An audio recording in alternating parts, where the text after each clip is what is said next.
In this video, we're going to talk about the concept of superposition, and we can apply superposition because we are dealing with linear circuits.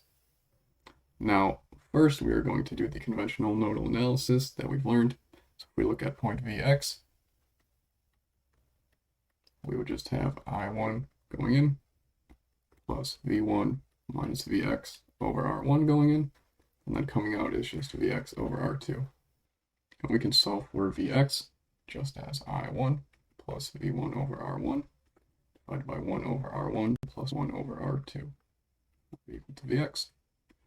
So now we have solved for Vx and solving the current through resistor 2. IR2 is going to be equal to Vx over R2, which is equal to V1 plus I1 times R1 over R1 plus R2.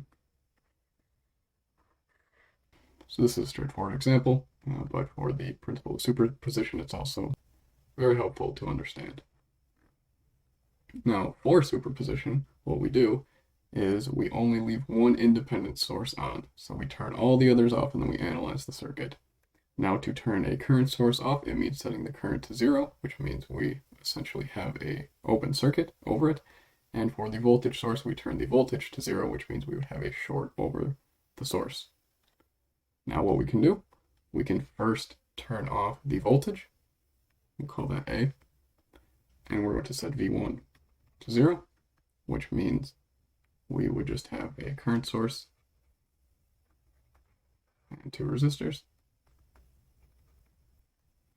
So I1, R1, and R2. And from this, we can say that Vx is equal to I1 times R1 times R2 over R1 plus R2, where we just combine resistors here. And then we have that IR2 is simply Vx divided by R2, which is equal to I1 times R1 over R1 plus R2. And what we're going to do here is actually add a superscript A to both Vx and IR2, and we'll see why in a second.